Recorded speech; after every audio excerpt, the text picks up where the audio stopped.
نبی پاک صلی اللہ علیہ وسلم کے صحابہ کا، دو صحابہ کا واقعہ مشہور ہے۔ سیدنا ابو سعید خدری رضی اللہ تعالیٰ عنہ کا واقعہ آپ کو میں سناتا ہوں، مشہور واقعہ۔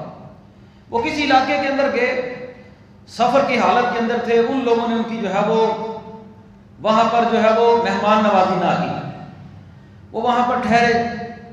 ہوا یہ کہ ان کے سردار کو جو ہے وہ سانپ نے جو ہے وہ ڈس لیا، کسی بچھو نے جو ہے وہ ڈس لیا۔ انہوں نے کہا تم میں سے کسی ایک کے پاس کسی کے پاس کوئی ایسا علم ہے، کوئی دم کر سکتا ہے، کوئی جھاڑ پھونک کر سکتا ہے، ہمارے بادشاہ کو سانپ نے بچھو نے ڈس لیا ہے، اس کے لیے کوئی دم ہے؟ انہوں نے کہا دم ہم کر دیں گے۔ حضرت ابو سعید خدری رضی اللہ تعالیٰ عنہ نے دم کیا، سورہ فاتحہ پڑھی، اللہ تعالیٰ نے اس کو جو ہے وہ شفا دے دی۔ جب شفا دی نا تو اس سے پہلے جو ہے انہوں نے ان کے ساتھ بکریاں طے کر لی تھی۔ ایک حدیث میں آتا ہے حضرت خارجہ بن سلط کے بارے میں 100 بکریاں ان کو ملی۔ یہاں پر انہوں نے اس بادشاہ کو، سردار کو دم کیا تو 40 بکریاں انہوں نے طے کر لی۔ جب بکریاں طے کر لی، بعض روایات میں 30 کے الفاظ بھی موجود ہیں، تو پھر بکریاں مل گئی، دم کر لیا، بکریاں مل گئی۔ اب بکریاں پاس تھی، بھوک بھی تھی، ان لوگوں نے مہمان نوازی بھی نہیں کی تھی، لیکن قربان جو ہے ان لوگوں کے تقوی کے اوپر کہنے لگے جب تک جناب محمد رسول اللہ صلی اللہ علیہ وسلم سے ان بکریوں کے بارے میں نہیں پوچھیں گے تب تک ہم میں سے ان کو کوئی بھی استعمال نہیں کرے گا۔ ضرورت تھی، لیکن ضرورت ہونے کے باوجود بھی ان کا تقوی ایسا تھا، انہوں نے کہا نہ شبے والا مال بھی نہیں کھانا۔ شبے والا مال، جو بندہ شبے والی چیز سے بچ جاتا ہے وہ حرام سے بچ جاتا ہے۔ فَمَنِ اتَّقَ الشُّبُہَاتِ، اللہ کے نبی صلی اللہ علیہ وسلم نے مثال دے کر سمجھایا کہ ایک بکری وہ ہے جو باڑ کے اوپر جو ہے وہ چارہ چرتی ہے، باڑ کے اوپر ایک طرف جو ہے وہ اس کا مال ہے، دوسری طرف دوسرے ساتھی کا مال ہے۔ اگر وہ باڑ کے اوپر منہ مارے گی تو قریب ہے کہ وہ باڑ کے دوسری طرف بھی منہ مار لے، جہاں پر اس نے منہ نہیں مارنا۔ اگر وہ باڑ سے دور دور جو ہے وہ چارہ چلے گی تو پھر اس کے اندر کسی قسم کا شک اور شبہ پیدا ہی نہیں ہو سکتا کہ وہ دوسری طرف بھی منہ مار لے۔ یعنی کہ جب بندہ کسی حرام چیز کے قریب ہو نا، شبہ والی چیز ہو، تو سمجھے کہ وہ بندہ حرام کے اندر مبتلا ہو جائے گا۔ جہاں پر شک آ گیا وہاں پر معاملے کو چھوڑ دے۔ فرمایا دع ما یریبک الی ما لا یریبک، جو چیز تمہیں شک کے اندر ڈال دینا اس چیز کو چھوڑ دو، شک والی چیزوں سے بھی چھوڑ دو۔ صحابہ نے شک والی چیز کو بھی استعمال نہیں کیا حلال و حرام کے معاملے میں۔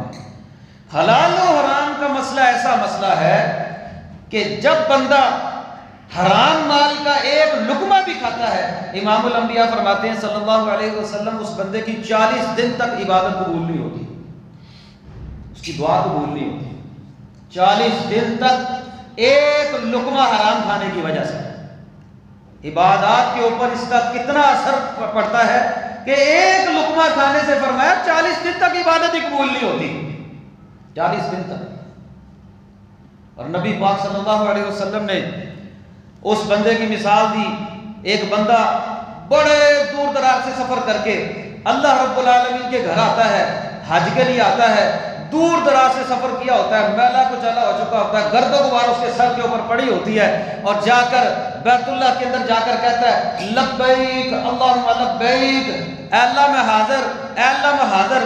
اللہ رب العالمین جواب دیتے ہیں لا لبیک ولا سعدیک، تیرا آنا مجھے قبول نہیں۔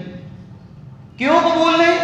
فرمایا مطعمہ حرام، تیرا کھانا حرام کا ہے، مشربہ حرام، تیرا پینا حرام کا ہے، ملبسہ حرام، تو نے جسم کے اوپر یہ جو پہنا ہے نا احرام، یہ جو کپڑے تو نے پہنے ہیں یہ بھی حرام کے ہیں، غذی بالحرام، اور جس جسم کے ساتھ تو یہاں پر آیا ہے نا اس جسم کے اوپر جو گوشت ہے نا، جو تیرا جسم بڑا ہوا ہے یہ بھی حرام کے مال کے ساتھ بڑا ہوا ہے۔ حج جیسی عبادت اللہ رب العالمین جو ہے وہ قبول نہیں کرتے۔ اب اس سے بڑی عبادت کوئی نہیں ہے۔ بندہ جتنا مرضی گناہگار ہونا، جب بیت اللہ کے اندر جاتا ہے نا اس کی کیفیت اور ہوتی ہے، لیکن اللہ رب العالمین کے نبی نے فرمایا اللہ تعالیٰ کہتے ہیں تیرا آنا مجھے قبول نہیں۔ کیوں قبول نہیں؟ تیرا مال ہی حرام کا ہے، تیرا کھانا پینا حرام کا ہے، تیرا لباس حرام کا ہے۔ جب لقمہ حرام کا ہو، لباس حرام کا ہو، احرام حرام کا ہو، تو سفر کر کے آیا، چاہے کتنے دور دراز سے آیا، چاہے تو بیت اللہ کے اندر آ کر بھی عبادت کر رہا ہے، چاہے تو بیت اللہ کے اندر آ کر بھی اللہ کو پکار رہا ہے، اللہ کہتے ہیں میں تیری پکار کو نہیں سنتا، تیرا حج بھی قبول نہیں۔ حرام کمائی کا، حرام کے لقمے کا انسان کی عبادت کے اوپر کتنا اثر پڑتا ہے، اس حدیث سے آپ جو ہے وہ سامنے رکھیں، اس حدیث سے اندازہ لگا۔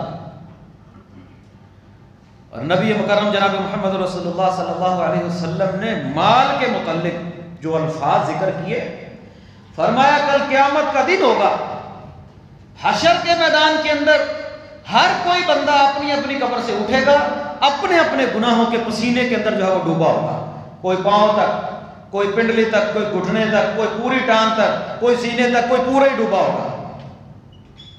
لا یزول قدم ابن آدم حتی یسأل عن خمس، وہاں پر ابن آدم کا ہر بیٹا، ہر انسان حشر کے میدان کے اندر اس وقت تک فرمایا اپنے قدموں کو ہلا نہیں سکے گا جب تک 5 سوالوں کا جواب نہ دے گا۔ باقی باتیں تو بعد میں ہوگی نا، جب تک 5 سوالوں کا جواب نہیں دے گا تب تک اپنے قدموں کو ہلا نہیں سکے گا۔ ان میں سے ایک سوال کیا ہوگا، مال کمایا کہاں سے، اور دوسرا سوال کیا ہوگا کہ مال لگایا کہاں پر۔ یہ بنیادی 2 سوال، وہاں پر 5 سوال ہونے ہیں، ان میں سے 2 بنیادی سوال یہ ہوں گے، مال کہاں سے کمایا اور مال کہاں پر لگایا۔ تیرا مال حلال کا تھا، تیرا مال حرام کا تھا، اگر حلال کا تھا تو یہ بتا لگایا کہاں پر، حرام کاموں میں تو نہیں لگا دیا۔ یعنی کہ یہ بنیادی سوال ہوگا، مال کے متعلق بنیادی طور پر سوال پوچھا جائے گا، یہ بتا مال کمایا کہاں سے اور مال لگایا کہاں پر۔ اور آپ لوگ جانتے ہیں جو بندہ دنیا کے اندر حرام کا لقمہ کھاتا ہے نا، اس کی نسلوں تک اس کا اثر جاتا ہے، اس کی نسلیں بگڑ جاتی ہیں۔ لقمہ حرام کا اثر جو ہے وہ نسلوں تک جاتا ہے، جس طرح لقمہ حلال کا اثر جو ہے وہ نسلوں تک جاتا ہے۔ ایک بندہ جو ہے وہ بڑا بینک بیلنس رکھتا ہے، بڑی کوٹھی ہے، بڑا بنگلہ ہے، کار بھی ہے، سب کچھ ہے، لیکن حرام کا ہے، اللہ کی قسم وہ بندہ اس بندے سے زیادہ عزت والا ہے جس کے پاس ٹوٹی ہوئی ساکل ہے اور ہے حلال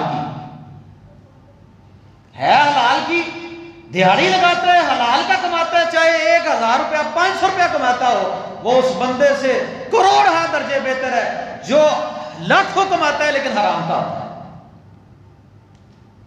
اللہ تعالیٰ نے حلال کے اندر سکون ہی بڑا رکھا ہے۔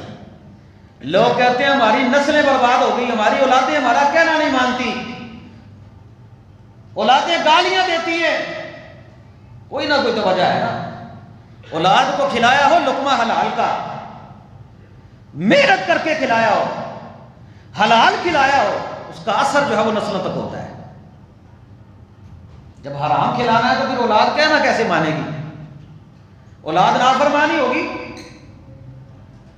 امام بخاری رحمہ اللہ، یہ جن کی بخاری شریف کا ہم حوالہ دیتے ہیں، یہ دیکھیے بخاری تو بعد میں لکھی، ابھی بچپن ہے، چھوٹے ہیں، پلاننگ پہلے ہوتی ہے۔ لقمہ حلال کی برکت جو ہے وہ کتنی ہے، اٹھائیے امام بخاری رحمہ اللہ کی سیرت۔ کہتے ہیں ان کے والد گرامی کے بارے میں لکھا ہے، ان کے والد گرامی جب فوت ہونے لگے تو گھر کے اندر بیوی سے کہنے لگے، بچوں سے کہنے لگے، اپنے گھر کہنے لگے، جس طرح ہم میں سے کوئی بندہ وصیت کر دیتا ہے، کہنے لگے میری کمائی کے اندر 1 درہم 1 روپیہ حرام تو درکنار شبے کا بھی نہیں ہے، مجھے اپنی کمائی پر اتنا یقین ہے کہ شبہ بھی نہیں ہے میری کمائی کے اندر کہ حرام کا شبہ بھی ہو، حرام تو دور کی بات ہے۔ اور پھر اللہ رب العالمین نے ان کی اولاد سے جس بندے کو پیدا کیا، جس سے کام لیا، ان کو لوگ دنیا محمد بن اسماعیل بخاری کے نام سے جانتی ہے کہ ہر بندہ جو ہے وہ بخاری کی حدیث کا حوالہ دیتا ہے۔ اصح الکتاب بعد کتاب اللہ، دنیا کے اندر بہترین صحیح ترین کتاب اللہ کی کتاب کے بعد بخاری شریف ہے۔ حلال مال کا اثر نسلوں تک ہوتا ہے جس طرح حرام مال کا نسلوں تک ہوتا ہے۔ نبی پاک صلی اللہ علیہ وسلم نے ایسے نہیں فرمایا، ان دماءکم واموالکم حرام علیکم، تمہارے مال اور تمہارے خون تمہارے اوپر حرام کیے گئے جو تم ناجائز طریقے کے ساتھ جو ہے وہ کھاتے ہیں۔ ناجائز طریقے سے خون نہیں بہانا، ناجائز طریقے کے ساتھ مال نہیں کھانا کسی کا۔